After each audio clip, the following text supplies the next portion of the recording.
எப்பயுமே ஒரு ரோடு வந்து வடக்கு சார்ந்த ரோடும் கிழக்கு சார்ந்த ரோடும் சரிவாக இருந்து மேற்கையும் தெற்கையும் மேடாக இருக்கிற மாதிரி ஒரு சைட்டு வாங்கினாங்கன்னா அவங்க வந்து அண்ணிலிருந்து வளர்ச்சின்னு வச்சுக்கோங்களேன். அப்போ இருந்து அந்த இடம் வாங்கினாங்கன்னா அவங்க ரொம்ப ரொம்ப நல்ல வளர்ச்சியாக இருப்பாங்க. வடக்குங்கிறது வந்து பெண்களுக்குரிய பகுதி, கிழக்குங்கிறது வந்து ஆண்களுக்குரிய பகுதி. நல்ல கவனமாக கேளுங்க. நம்ம தூங்கும்போது தான் அந்த வீட்டில் ஃபுல்லாக வாஸ்து வேலை செய்யும். அந்த வீட்டில் நல்ல முறையில் தூக்கம் வந்துச்சுன்னா அந்த வீடு வாஸ்துப்படி இருக்குதுன்னு அர்த்தம். நீங்கள் வந்து இடம் மாற்றி எங்களை படுக்க வச்சதுக்கப்புறம் எங்களுக்கு நல்ல தூக்கம், மன உளைச்சலும் இல்லாமல் இருக்கிறோம். இப்போது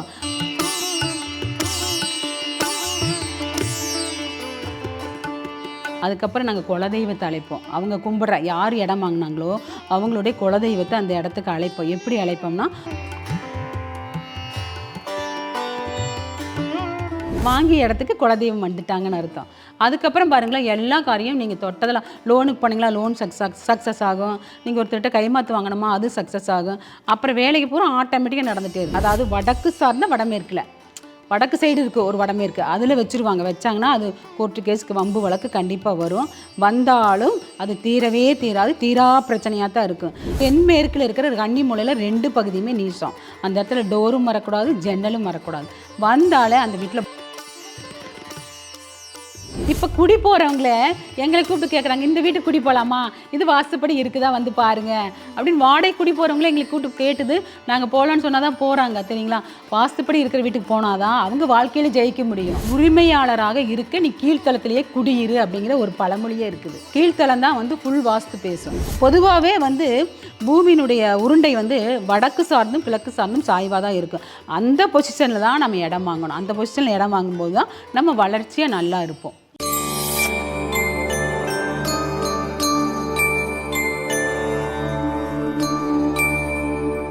டெம்பிள் எக்ஸ்பிரஸ் நேயர்களுக்கு வணக்கம். நம்ம கூட இன்னைக்கு ஏஎல்பி ஜோதிடர் வாஸ்து நிபுணர் பத்மா மகாலிங்கம் இருக்காங்க. அவங்க கிட்ட நம்ம இன்னைக்கு வாஸ்து முறைப்படி நிறைய விஷயங்கள் கேட்டு தெரிஞ்சுக்க போறோம். வணக்கம் மேம். வணக்கம். தாய் தந்தை குருவிற்கு வணக்கம். குரு பிரம்மா, குரு விஷ்ணு, குருதேவா மகேஸ்வர, குரு சாட்சாத் பரபிரம தஸ்மை ஸ்ரீ குருவே நமக.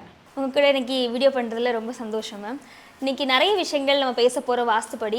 முதல் விஷயம், எனக்கு வந்து நிறைய பேர் வீடு வாங்குறாங்க, ஃப்ளாட்டாக வாங்கிடுறாங்க.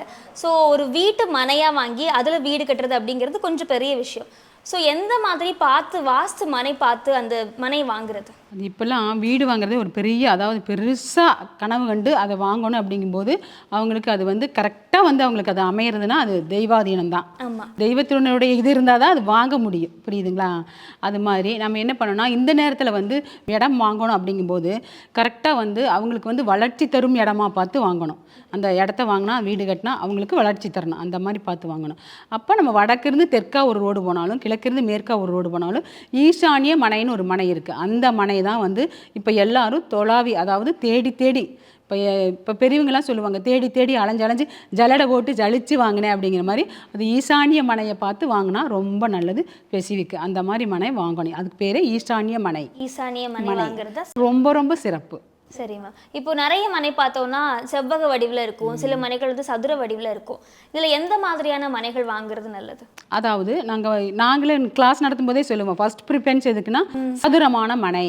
எதுக்காக சதுரமான மனைனா, அந்த சதுரமான மனையில் நம்ம மெஷர் பண்ணும்போது, அதாவது ஒரு பெட்ரூம், ஒரு ஹால், ஒரு கிச்சன் அப்படின்னு மெஷர் பண்ணும்போது கரெக்டாக இருக்கும்.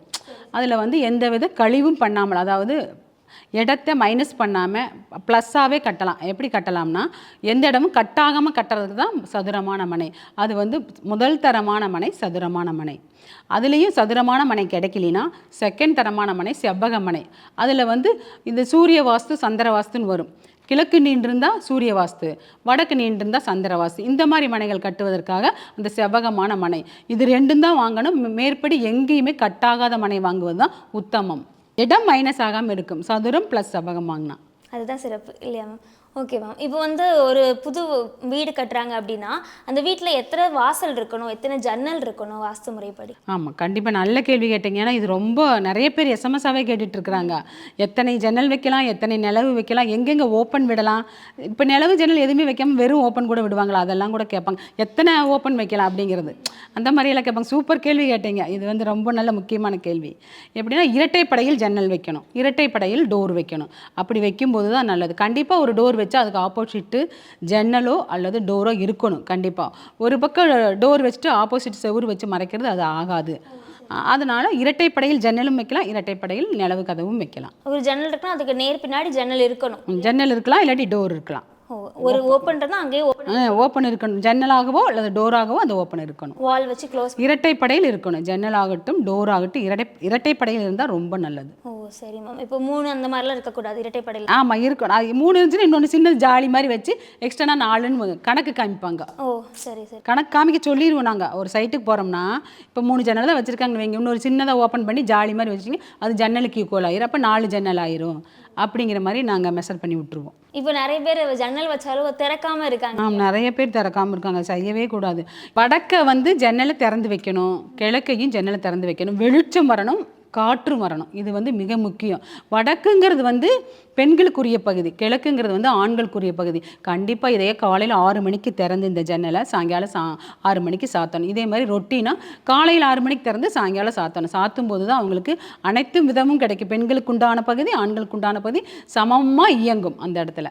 சரி மேம். நீங்கள் சொன்ன மாதிரி ஈசானிய மூலை அமைப்போடு இருக்கக்கூடிய ஒரு மனை நான் தேடுறேன். ஆனால் எனக்கு அது மனையாக கிடைக்கல, ஒரு பழைய வீடாக கிடைக்குது அப்படின்னா நான் அதை வாங்கலாமா? அது பழைய வீடு வாங்குறதுக்கு யாருமே வந்து கொஞ்சம் யோசிப்பாங்க. அப்போ வந்து எங்களை மாதிரி வாஸ்து ஆலோசகரை கூப்பிட்டு கேட்பாங்க. அப்போ அதை போய் அவுட்ரு சைடு பார்ப்போம். எப்படின்னா வீட்டை விட நாங்கள் சுற்றுப்புறம் பார்ப்போம், எப்படி இருக்குது அப்படின்னு பார்ப்போம். அதுலேயே நிறைய மனைகள் வந்து நல்லா சுற்றுப்புறம் நல்லா இருக்கும். அதாவது ஃபுல் வாஸ்தோட வீட்டை விட அவுட்ரு வாஸ்து சூப்பராக இருக்கும். எப்பயுமே ஒரு ரோடு வந்து வடக்கு சார்ந்த ரோடும் கிழக்கு சார்ந்த ரோடும் சரிவாக இருந்து மேற்கையும் தெற்கையும் மேடாக இருக்கிற மாதிரி ஒரு சைட்டு வாங்கினாங்கன்னா அவங்க வந்து அண்ணிலிருந்து வளர்ச்சின்னு வச்சுக்கோங்களேன். அப்போ இருந்து அந்த இடம் வாங்கினாங்கன்னா அவங்க ரொம்ப ரொம்ப நல்ல வளர்ச்சியாக இருப்பாங்க. அந்த மாதிரி நாங்கள் போய் பார்க்கும்போது அந்த சுற்றுப்புறங்கள் கரெக்டாக இருந்துச்சுன்னா அப்போ நாங்கள் என்ன பண்ணுவோம், ரெஃபர் பண்ணுவோம். தாராளமாக வாங்கலாம். இதையே வாங்கினா இதில் நிறைய வேலை இருக்கானா. எப்படி வேலை இருக்குன்னா ஃபுல்லாக டெமாலிஷ் பண்ணணும். கீழே அதாவது அந்த மண்ணிலிருந்து 1 அடிக்கு கீழே வரைக்கும் மண் எடுக்கணும். பழைய வீட்டை இடித்தோம்னா டெமாலிஷ் பண்ணிவிட்டு 1 அடிக்கு கீழே இறங்குற வரைக்கும் அந்த ஃபுல் மண்ணை எடுத்துட்டு என்ன பண்ணணும்னா அந்த இடத்துல நல்லா ஒரு கம்பு, அதாவது நவதானியத்தில் கம்புன்னு ஒன்று இருக்குது, அதை போட்டு நல்லா விளைய வச்சு மாடை கொண்டு வந்து விட்டு அந்த விளைஞ்ச நவதானியத்தை சாப்பிட வைக்கணும் ஃபஸ்ட்டு. அப்புறம் ஒரு 2-3 டேஸ் அந்த மாடை வந்து அந்த மண்ணில் கட்ட வைக்க சொல்லுவோம். சரி. அந்த மாடு வந்து அந்த இடத்துல வந்து மூச்சு விட்டு சாணம் போட்டு மூர்த்தம் கோமயம் எல்லாம் போட்டு எல்லாம் ஃபுல் சுவாசம், அந்த மாடுடைய சுவாசம், அந்த மாடு வந்து ஃபுல் எனர்ஜி, என்ன பாசிட்டிவ் எனர்ஜி அது பூரா அந்த நிலத்தில் கிடைக்கிற மாதிரி 2 நாள் அல்லது 3 நாள் வந்து என்ன பண்ணுவோம், அந்த மாடு அங்கே கட்ட சொல்லுவோம். கட்டி அப்புறம் அதுக்கப்புறம் தான் அது ஃபுல் ப்ராசஸிங் என்ன பண்ணுவோம்னா சுத்தம் பண்ணுவோம். அதுக்கப்புறம் இடத்த சுத்தம் பண்ணுவோம்.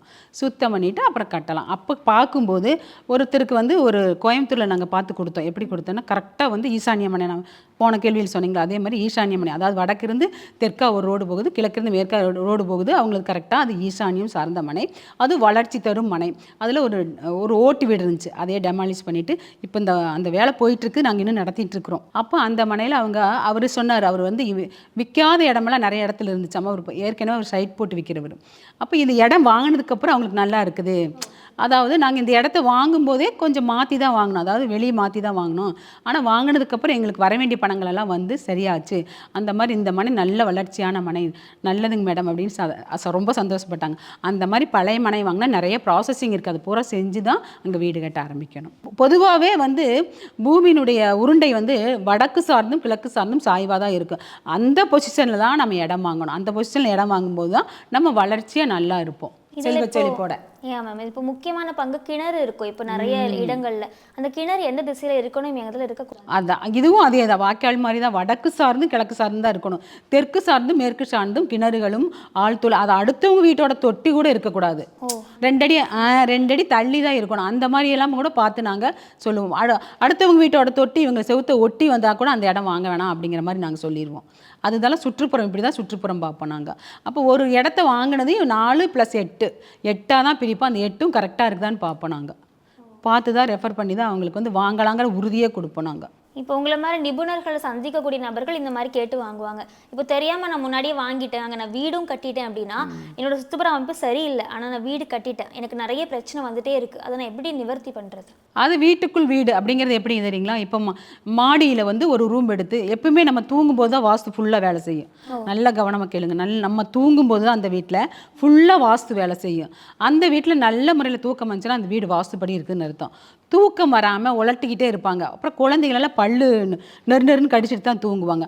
இந்த மாதிரி இருக்கிற வீட்லையெல்லாம் கண்டிப்பாக வாஸ்து குறை இருக்குது. அதுக்கு நாங்கள் என்ன வேணும், மாடியில் ஒரு ரூம் போட்டு கரெக்டாக வாஸ்துப்படி எந்த மூலையும் கட் ஆகாமல் மாடியில் ஒரு ரூம் 10க்கு 10 10க்கு 8 ஒரு ரூம் போட்டு அங்கே தூங்குறதுக்கு பண்ணுவோம். இல்லாட்டி ஹாலில் ஒரு ரூம் மாதிரி மறைச்சு ஒரு வீட்டுக்கு போனால் கன்னி மூலை இழுவையாக இருந்துச்சு, அந்த பெட்ரூமில் நீங்கள் தூங்கவே கூடாது அப்படின்னு சொல்லிட்டு அவங்க உண்மையாகவே சொன்னாங்க. என்ன சொன்னாங்கன்னா, நீங்கள் வந்து இடம் மாற்றி எங்களை படுக்க வச்சதுக்கப்புறம் எங்களுக்கு நல்ல தூக்கம், மன உளைச்சலும் இல்லாமல் இருக்கிறோம் இப்போது.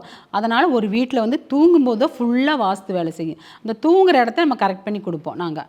இல்லாட்டி மாடியில் ஒரு ரூம் போட்டு எக்ஸ்டெண்ட் பண்ணி கொடுப்போம். சரியில்லாமல் அந்த வீடு சரியில்லாமல் இருந்துச்சுன்னா அந்த மாதிரி பண்ணி கொடுப்போம். அதுதான் 4ஆக பிரிப்போம், 8ஆக பிரிப்போம். 8த்துக்கும் கரெக்டாக இருந்தாலும் நாங்கள் காம்பஸ் டிகிரி வச்சு பார்த்து அதை கரெக்ட் பண்ணி கொடுப்போம். எந்தெந்த திசை எந்த மாதிரி கரெக்டாக இருக்கணும், அக்னி மூலைனா எப்படி இருக்கணும், வடமேற்கு மூலைனா எப்படி இருக்கணும், இந்த மாதிரி 4 மூலைகளையும் மெஷர் பண்ணி கொடுப்போம். காம்பஸ் வச்சு கொடுக்கும்போது தான் அந்த வீட்டில் நல்ல நிம்மதியான தூக்கம் வரும். நிம்மதியான தூக்கம் வந்தாலும் அந்த வீடு ஃபுல் வாஸ்து இருக்குன்னு அர்த்தம். ஓ, இரவுல தான் வாஸ்து வேலை செய்யுது, இரவுல தான் வேலை செய்யும். ஒன்றும் இல்லை, நீங்கள் ஃபுல்லாக தூங்காமல் மறுநாள் காலையில் எழுந்திரிச்சு சரியாக இயங்க முடியுமா, ஆக்டிவாக இருக்க முடியுமா? நமக்கு தூக்கம் தான் முக்கியம். அப்போ அந்த தூக்கம் எங்கே வரும்னா ஃபுல் வாஸ்து உள்ள வீட்டில். இப்போ தூக்கம் தான் ஒரு வீட்டில் வந்து அந்த இரவு டைமில் தான் வாஸ்து ரொம்ப அதிகமாக வேலை செய்யும் அப்படின்னு சொல்லியிருக்கீங்க. இப்போ நிறைய பேருக்கு தூக்கம் இல்லாமல் தான் வந்து கஷ்டப்பட்டுட்டு இருக்காங்க. ஸோ அவங்களுக்கு வாஸ்து முறைகள் படி என்னெல்லாம் செஞ்சு அதை சரி பண்ணிக்கலாம்? அருமையான கேள்வி கேட்டீங்க. ஒரு டீச்சர் தான் எங்ககிட்ட வாஸ்து பார்க்குறக்கு வந்தாங்க. அப்போ அவங்க வீடு போய் நாங்கள் பார்க்கல, ஃபுல்லாக ஈசானியத்தில் டம்ப் பண்ணி வச்சுட்டாங்க. எல்லாம் என்னென்னலாம் பழசு இருக்குமோ அதை பூரா கொண்டு ஈசானியத்தில் போட்டு கரெக்டாக மேடு ஏற்றி வச்சுட்டாங்க. அப்போ நான் சொன்னேன், நீங்கள் இதை முதல்ல இதை வந்து நீங்கள் சுத்தம் பண்ணணும். சுத்தம் பண்ணிங்க, ஈசானியத்தை சுத்தம் பண்ணிங்கன்னா உங்களுக்கு நல்லாயிருக்கும் அப்படின்னு. அதான் நாங்கள்லாம் சுத்தம் பண்ணி அந்த வீட்டை கரெக்ட் பண்ணி கொடுத்துட்டு நாங்கள் வந்ததுக்கப்புறம் அவங்க மறுநாள் காலையில் ஃபோன் பண்ணி, மறுநாள் இல்லை ஒரு 2 நாள் கழித்து ஃபோன் பண்ணுறாங்க. ஃபஸ்ட்டு நாள் கொஞ்சமாக தூக்கம் வந்துச்சுங்க, இப்போ நல்லா தூக்கம். சத்தியமாங்க மேடம், நான் 3 வருஷமாக தூங்கவே இல்லை, நீங்கள் வந்துட்டு போன இந்த 3 நாள் தான் நான் தூங்குறேன் அப்படின்னாங்க. எனக்கே ஜில்லுன்றுச்சு, என்னடா இப்படி சொல்கிறாங்க அப்படின்னு. அப்போ தான் அவங்க அதாவது அந்த ஒரு வீட்டில் ஈசானியம் கரெக்டாக சுத்தமாக வச்சுக்கணும், புரியுதுங்களா? அப்போ தான் அந்த வீட்டில் நல்ல தூக்கம் வரும். ஈசானியங்கிறது வந்து வாஸ்து தேவனின் தலை இருக்கிற பகுதி. அந்த தலை மேலே கொண்டு நம்ம எல்லாத்தையும் போட்டு டம்ப் பண்ணுனா, இப்போ நம்ம மூஞ்சி மேலே எதையாவது வச்சு அமுத்துனா நம்மளால் மூச்சு விட முடியுமா? அந்த கண்டிஷனில் தான் வாசுதேவன் தலை அங்கே இருக்கும். அப்போ அவரை போய் எல்லாம் அவர்கிட்ட அந்த மூலையில் போய் எல்லாம் டம்ப் பண்ணுனா அவர் மூச்சு விட முடியாமல் திக்குமுக்காடி தானே படுத்திருப்பார் வாசுதேவன் நம்ம வீட்டில். அதனால தான் நம்மளுக்கு தூக்கம் வரல. எத்தனையோ பேர்ட்ட கேள்வி கேட்ட ஒருத்தருமே எங்களுக்கு கரெக்டாக சொல்லித்தரல. நீ வந்து சொன்னதுக்கப்புறம் தான் நான் 3 வருஷமாக தூங்கவே இல்லை, இந்த 3 நாளாக தான் தூங்குறேன் அப்படின்னு சொன்னாங்க. அப்போ வாஸ்து முறைப்படி இந்த மாதிரி நிறைய விஷயங்கள் உங்களை மாதிரி நிபுணர்கள் சொல்லுவாங்க இல்லையா மேம்? கண்டிப்பாக. அதில் யாருக்கெல்லாம் டவுட் இருக்குதோ கான்டாக்ட் பண்ணுங்க எங்களையா, நாங்கள் வந்து அதுக்கு ரெமெடி தருவோம் கண்டிப்பாக. அது மாதிரி அந்த டீச்சர் சொல்லும்போது எங்களுக்கு ரொம்ப ஆச்சரியமாக தான் இருந்துச்சு. Okay ma'am. இப்போ நாங்கள் ஒரு வழியாக அந்த பழைய வீடை வாங்கி நீங்கள் சொன்ன மாதிரியான ஃபாலோ பண்ணி கட்டிட்டாங்க.